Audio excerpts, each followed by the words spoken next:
어, 추석 명절이 이제 한 달여 조금 남았죠.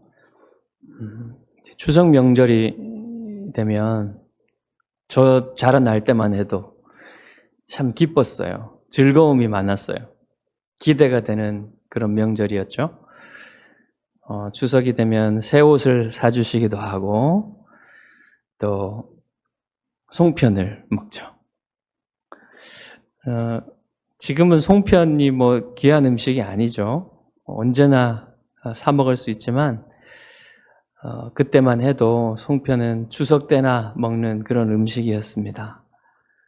그리고 날씨가 너무 좋아가지고 낮에도 놀고 밤에도 친구들과 함께 뭐 불꽃놀이도 하고 화약도 터뜨리면서 그렇게 재미있게 놀 수 있었죠. 추석이 이렇게 풍성한 기쁨을 주는 것은 풍성한 곡식과 열매들을 추수하는 때이기 때문에 그렇지요. 자연적인 추수도 이렇게 우리에게 기쁨을 주는데 영적인 추수는 얼마나 우리에게 기쁨을 주겠습니까? 하지만 오늘날 우리 한국 교회는 이 영적인 추수의 기쁨을 많이 누리지 못하고 있습니다. 왜냐하면 하나님께 돌아오는 사람들이 그렇게 많지 않기 때문에 그래요. 여전히 지금도 전도가 이루어지고 있고 또 믿음에 믿는 사람들이 있지만 교회들의 하나님을 믿고 예수님을 믿고 세례를 받는 그러한 일들이 참 적고요. 그렇기 때문에 이 영적 추수의 기쁨을 누리는 일이 잘 없습니다. 하지만 지금 이런 시간에도 이런 때에도 하나님은 여러분을 영적 추수하는 일꾼들로 부르시고 계세요. 오늘 말씀을 통해서 여러분의 마음속에 이 추수하는 일꾼으로서의 마음이 더욱 불타오르게 되기를 바랍니다.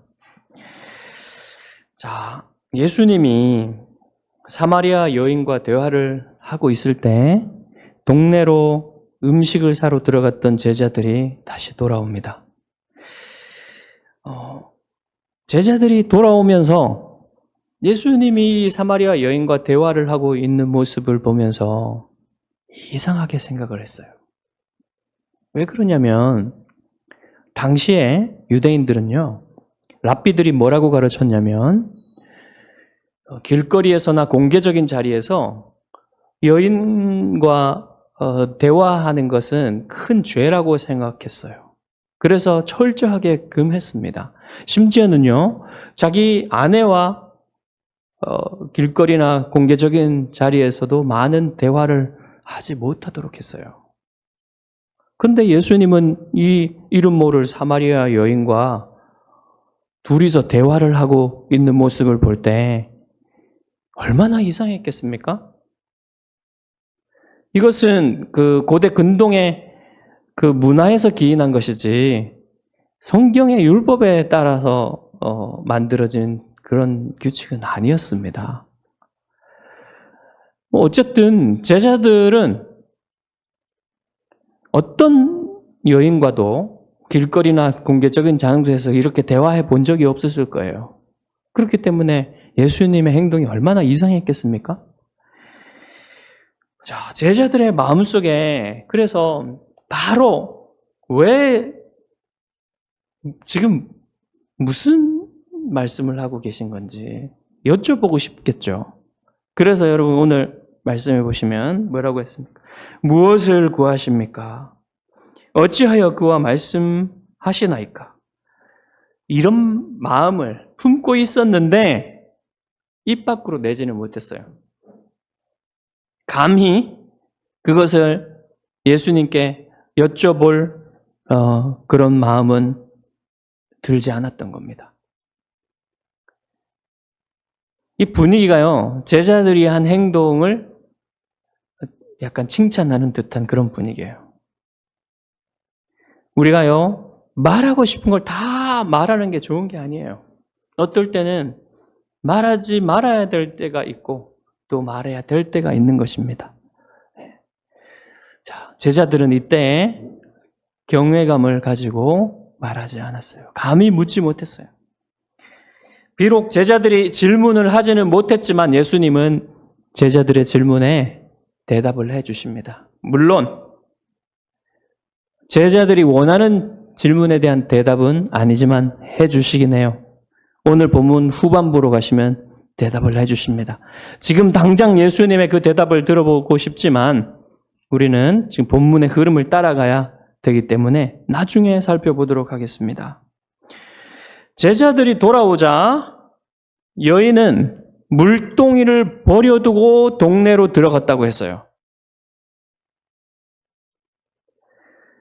아마도 힘을 다해서 동네로 달려갔을 것입니다.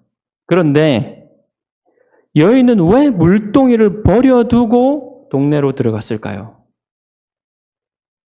두 가지 정도의 이유를 생각해 볼 수 있습니다. 첫 번째는 이때까지 예수님이 물을 드시지 못했어요.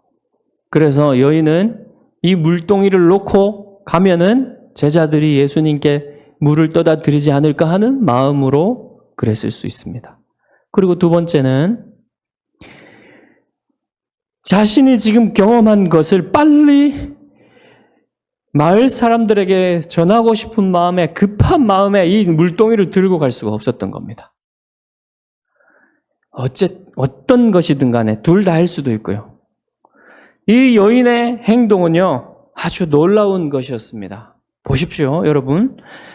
이 여인이 원래는 마을 사람들과 만나기 싫어서 정오에 혼자서 우물에 와가지고 물을 기르는 그런 사람 아닙니까? 그런데 이런 사람이 물동이도 버려두고 그냥 마을 사람들한테 가가지고 마음을 열고서는 그들에게 이 자기가 경험한 일을 전해주는 이런 변화가 생긴 거예요. 이 여인이 한번 보십시오. 지금 이 여인에게 이 마음을 한번 보십시오. 정말 자신을 내리누르던 그 죄책감, 그리고 사람들한테 아무 말도 하고 싶지 않은 그런 다친 마음, 이런 것들을 다 벗어 던지고 이제 자기의 인생에 일어난 이 놀라운 일들을 전하고 싶은 것입니다. 이 여인의 삶에 여러분 이것보다 더 기쁘고 자유롭고 자기를 자유케 하는 그런 일이 있었을까요? 그런 일은 없었어요. 그러니까 지금 이 일을 빨리 전해주고 싶은 것입니다. 동네에 들어가서 사람들에게 알렸습니다. 내가 행한 모든 일을 내게 말한 사람을 와서 보라. 이는 그리스도가 아니냐. 여러분, 여인의 증거가 좀 과장되긴 합니다. 예수님이 여인이 행한 모든 일을 다 얘기해 주신 것은 아니지 않습니까? 그럼에도 불구하고 여인이 이 말한 과장은 거짓은 아니었어요. 왜냐하면 자기를 전혀 알지 못하는 이 사람이 자기가 가장 숨기고 싶은 비밀을 가장 정확하게 자기한테 얘기를 하는 것을 보고서 이 사람은 내 모든 일을 알고 있다라고 생각한 것입니다. 그리고 이 사람은 바로 자기들이 기다리고 있었던 모든 비밀을 우리에게 알려줄 그리스도라는 사실을, 메시아라는 사실을 믿게 된 거예요. 그래서 이렇게 말한 것이죠. 그래서 여인은 와서 보라, 이는 그리스도가 아니냐 이렇게 하면서 마을 사람들에게 강하게 강권했습니다. 강하게 권했어요. 와서 보라고. 네. 그분을 보지 않으면 절대 안 된다, 이런 느낌으로 사람들한테 얘기했던 겁니다. 그래서 여러분, 와서 보라, 이 말은요, 와서 보지 않으면 절대 안 된다, 그런 느낌, 그런 마음, 이런 마음으로 사람들한테 말한 것임을 알 수가 있어요. 그렇기 때문에 여러분, 마을 사람들의 마음이 움직이지 않았겠습니까? 그렇게 말했기 때문에 마을 사람들의 마음이 움직인 거예요. 그래서 마을 사람들은 동네에서 나와서 예수님께로 갔다고 했습니다. 이 여인의 모습, 평소에 그 모습이 아니었어요. 마음을 열고 사람들한테 말하는 그런 여인이 아니었습니다. 그런데 이 여인이 이렇게 말하는 것을 보고 사람들의 마음이 움직였겠죠. 여러분, 사람들이 잘 움직입니까? 특히나 이런 여인이 말한다고 해서 사람들이 가겠습니까? 그런 분위기가 아니에요. 이 여인의 태도에 뭔가 변함이 있고 또 이 여인이 말하는 것이 정말 진실하게 느껴지기 때문에 그들이 움직였던 것입니다. 자, 여러분에게 저는 묻고 싶습니다.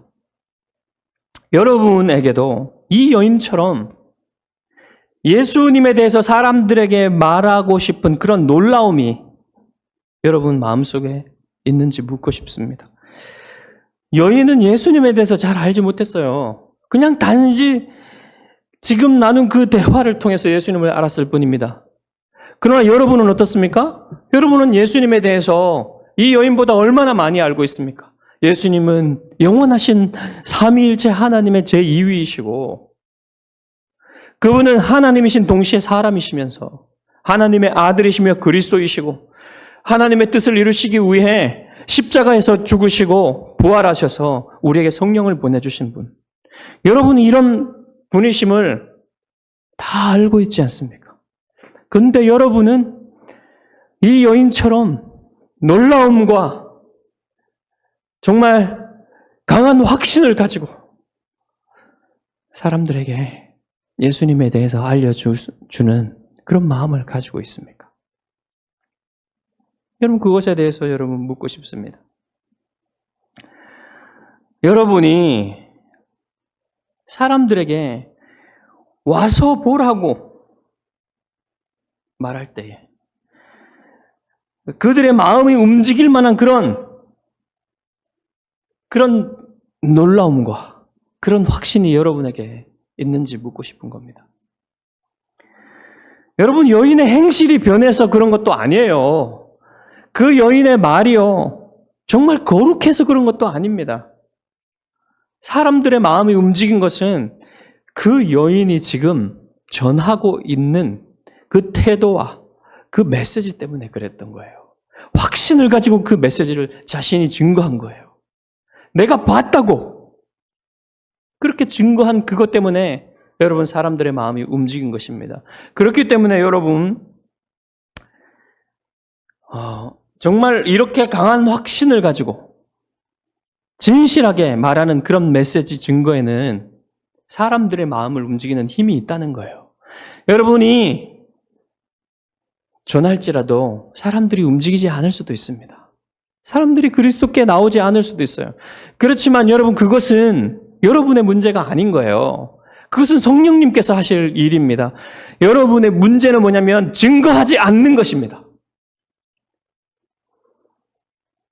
여러분이 증거한다면 그 일의 결과는요, 하나님께서 하시는 거예요. 성령께서 하시는 거예요. 문제는 전하지 않는 것이지 전해서 결과가 나오지 않는 것은 여러분의 문제가 아닌 것입니다. 그렇기 때문에 여러분은 하나님이 하실 것을 믿고 전해야 되는 거예요. 여러분이 정말 모든 사람들이 알 만큼 정말 거룩한 삶을 살지 않아도 돼요. 여러분이 정말 강력한 어떤 선교사님들만큼 그런 목사님들만큼 그런 강력한 확신을 가지고 있지 않아도 됩니다. 단지 예수님만이 구원의 길이라는 그 확신만 있어도 여러분 전할 수 있는 거예요. 그것만 전해도 돼요, 여러분.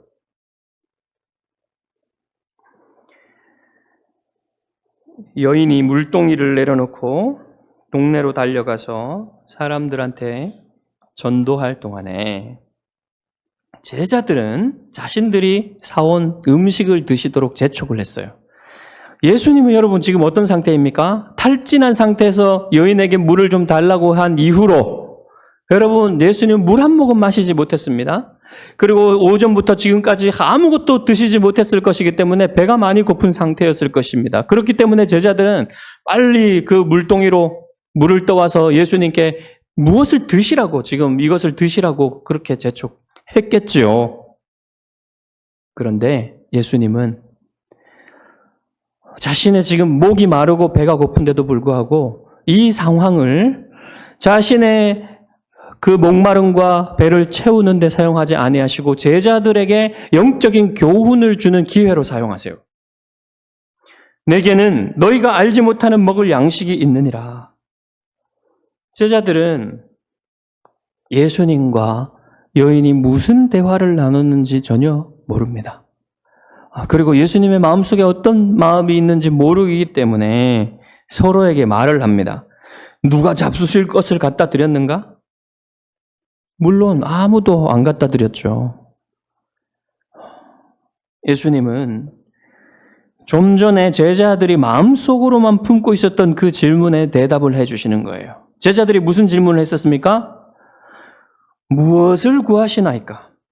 어찌하여 그와 말씀하시나이까? 이런 질문을 품고 있었죠. 근데 어찌하여 그와 말씀하시나이까는요, 이보다는 무엇을 그와 말씀하시는가가 더 좋은 번역이에요.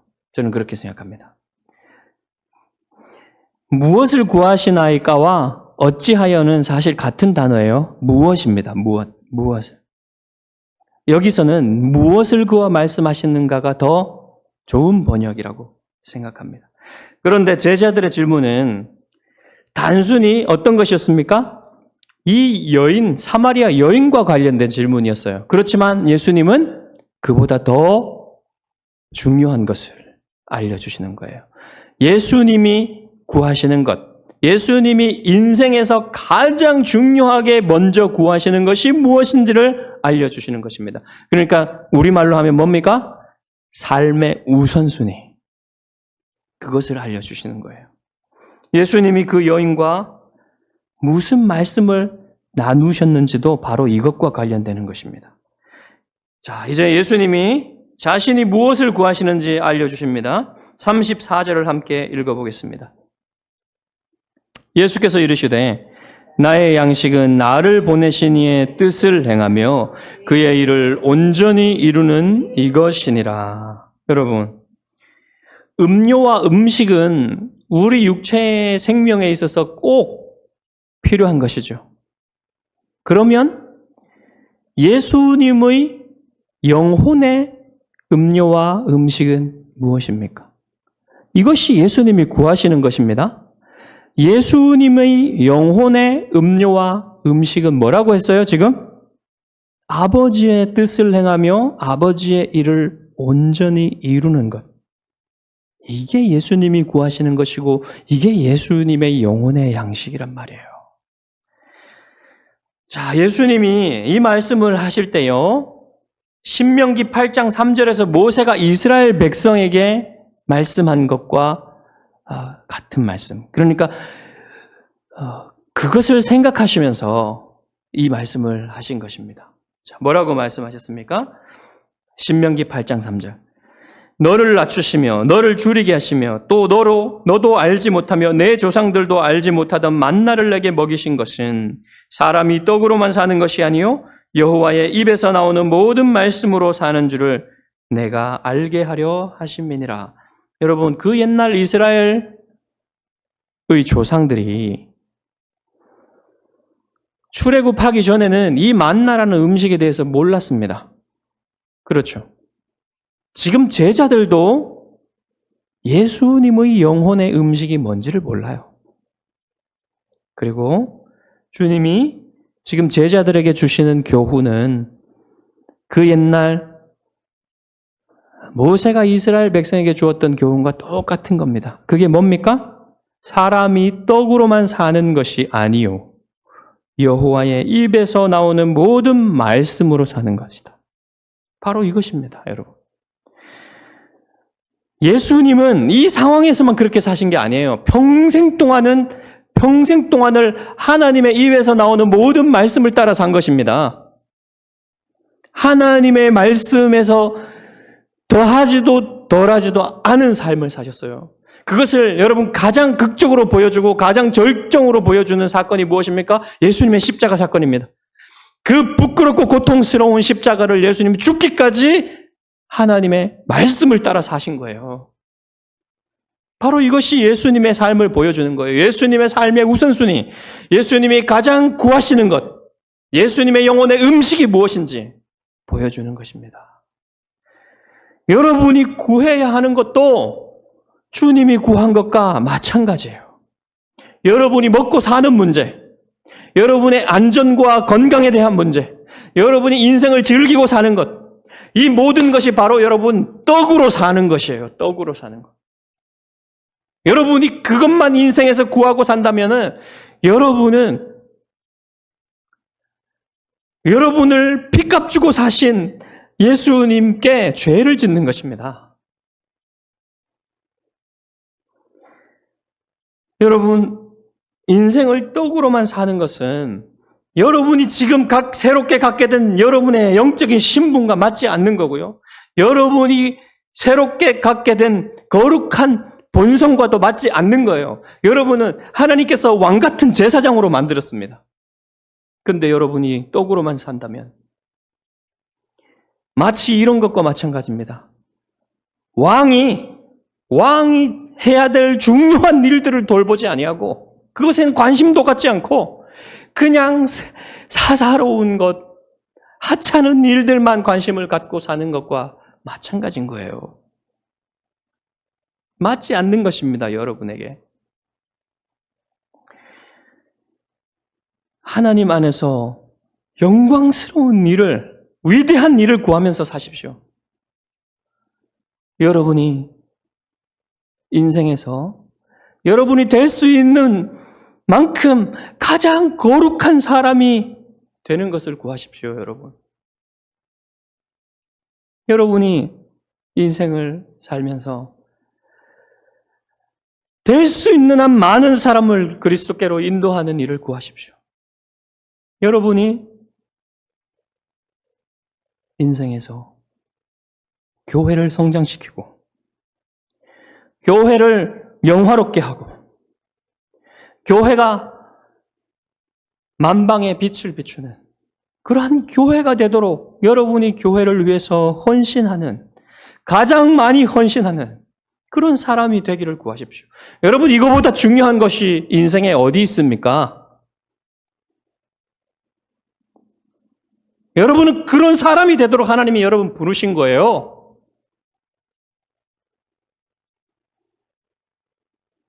그것을 구하면서 하시란 말입니다. 그 시작은 한 사람을 그리스도께로 인도하는 것으로부터 시작될 수 있습니다. 여러분, 주님이 지금 이 상황에서 온전히 이루고자 하시는 것도 바로 이런 일입니다. 바로 이 이름 없는 사마리아 여인에게 영생수를 주시며 이 여인을 통해서 또한 사마리아의 이 수가성에 있는 동네 사람들을 구원하시는 것, 이것이 바로 지금 주님이 이루고자 하시는 일이에요. 주님이 이 일에 대해서 더 우리에게 깊이 말씀해 주십니다. 그래서 주수하는 일꾼들의 비유를 우리에게 알려주시는데요. 35절부터 38절까지 우리 같이 읽어보겠습니다. 35절부터 38절까지 시작. 너희는 넉 달이 지나야 추수할 때가 이르겠다 하지 아니하느냐. 그러나 나는 너희에게 이르노니 너희 눈을 들어보라, 밭을 보라. 희어져 추수하게 되었도다. 거두는 자가 이미 삭도 받고 영생에 이르는 열매를 모으나니 이는 뿌리는 자와 거두는 자가 함께 즐거워하게 하려 함이라. 그런즉 한 사람이 심고 다른 사람이 거둔다 하는 말이 옳도다. 내가 너희로 노력하지 아니한 것을 거두러 보내었노니 다른 사람들은 노력하였고 너희는 그들이 노력한 것에 참여하였느니라. 아멘. 여러분, 해석하기가 조금 까다로운 부분이 있지만 우리가 요점만 살펴보면서, 비유는 사실 요점이 중요해요. 모든 요소가 다 중요한 게 아닙니다. 요점을 파악하는 것이 중요해요, 비유는. 자, 주님은 지금 무엇에 관해서 얘기하고 있습니까? 영적인 추수, 영적인 추수를 하는 일꾼들에 대해서 얘기를 하고 있어요. 너희는 넉 달이 지나야 추수할 때가 이르겠다 하지 않느냐라고 말씀하신 것은요. 그 당시 사람들이 이제 씨를 뿌리고 나서 이제 추수할 때까지 기간이 있잖아요. 그 기간을 계산하면서 하던 말들을 예수님이 하신 말로 보입니다. 자, 추수를 할 때까지는 기간이 있잖아요. 그렇죠? 근데 예수님이 지금 말씀하시는 요점은 뭐냐면요.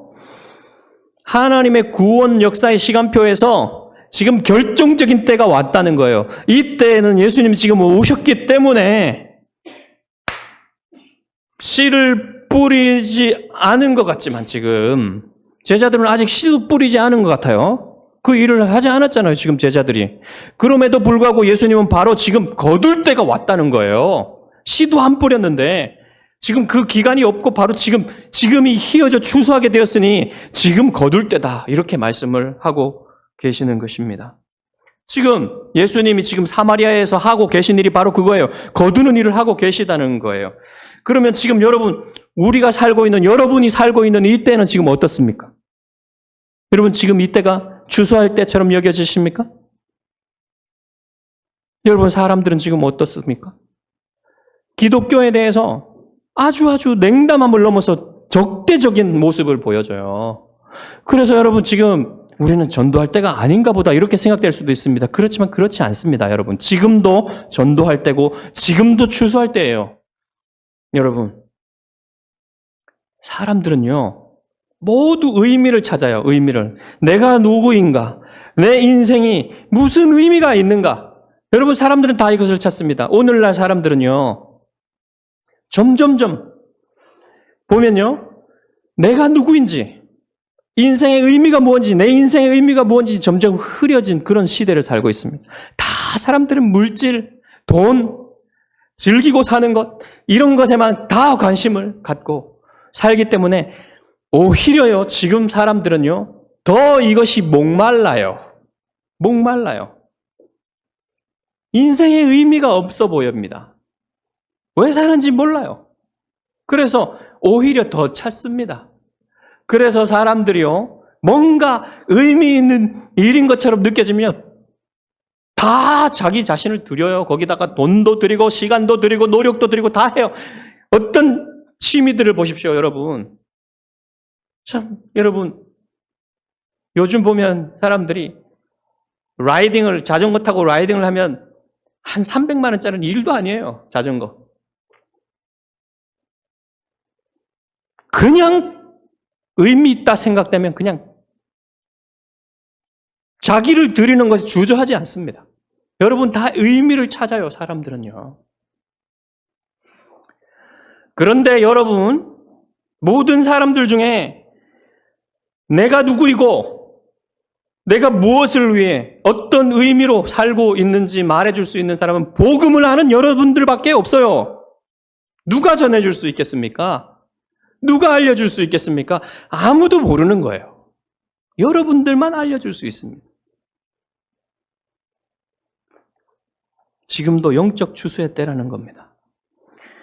하나님은 지금도 영과 진리로 예배할 자들을 찾는 거예요. 아직도 여러분 주변에 하나님이 영원전에 택하신 사람들 중에 하나님께 돌아오지 않은 추수할 사람들이 많이 있다는 겁니다. 그들은 여러분이 낫을 가지고 거두어 드릴 것을 기다리고 있어요. 여러분 가서 거두어 드려야 되는 것입니다. 나머지 절들에서는 뿌리는 자와 거두는 자에 대해서 말씀을 하세요. 자, 원래는 여러분 농부들이요, 씨를 뿌리고 그것을 가꾸는 사람들이 그 거두는 기쁨을 누리지 않습니까?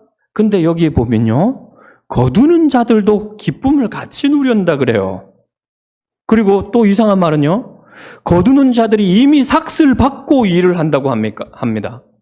여러분, 삭스는 언제 받습니까? 일을 다 하고 나서 일당을 주죠. 근데 여기는 이미 삭슬 받고 일을 한다 그래요. 그래서 아주 기쁘게 일을 합니다. 이 말은 무슨 말입니까? 이 거두는 사람들도 이미 여러분 영생의 선물을 받았어요. 그렇기 때문에 엄밀히 말해서 이것은 삭시 아니에요. 일을 하지도 않고 받았기 때문에 선물입니다. 여러분, 씨 뿌리는 사람들도요, 똑같은 영적인 선물을 받았어요. 다 영생을 받았습니다. 우리들은 다 영생을 받은 사람들이에요. 영생의 선물을 받은 사람들이에요. 그러나 똑같이 받았지만 다르게 받는 것들이 있습니다. 뭡니까? 영적인 은사는 다르게 받아요. 그래서 어떤 사람들은 심고 어떤 사람들은 거둡니다. 그러나 함께 거두는 사람이나 심는 사람이나 함께 기뻐하는 거예요. 교회는 함께 영적인 추수를 할 때, 이 곡식을 거두어 드릴 때 여러분 함께 기뻐하는 것입니다. 여러분 이런 의미에서 한번 생각해 보십시오. 대형 교회가 자꾸 커지려고 하는 것은요, 그건 저는 좋지 않다고 생각합니다. 작은 교회들과 나눠야 돼요. 이 영적 추수의 기쁨을.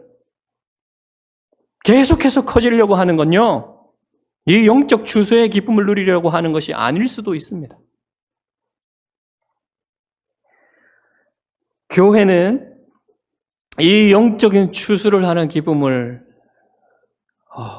함께 누려요. 주님은 여러분들을 이 영적 추수의 일에 부르고 계신 거예요. 특별히 익은 곡식을 거두는 일에 여러분을 부르고 계십니다. 여러분이 하나님이 택한 백성들을 곡간에 거두어 드릴 때에 그 일은 여러분 혼자 하는 게 아니에요. 다 같이 하는 것입니다. 여러분, 복음의 씨를 뿌린 사람들이나 그것을 거두어 드린 사람들이나 다 하나님이 기억하십니다. 그리고 여러분 합당한 상급을 주시는데 이 땅에서는요, 그 영적 추수의 기쁨을 함께 누리게 해요. 그리고 내세에서는요, 여러분 별과 같이 빛나는 상급을 주시는 것입니다. 저는 여러분이 이 복을 함께 누리시기를 바랍니다. 여러분이 정말 이 귀하고 이 중요하고 이 시급하고 주님이 이토록 강조하신 이 일을 여러분이 관심을 가지고 하시기를 주님의 이름으로 축복합니다.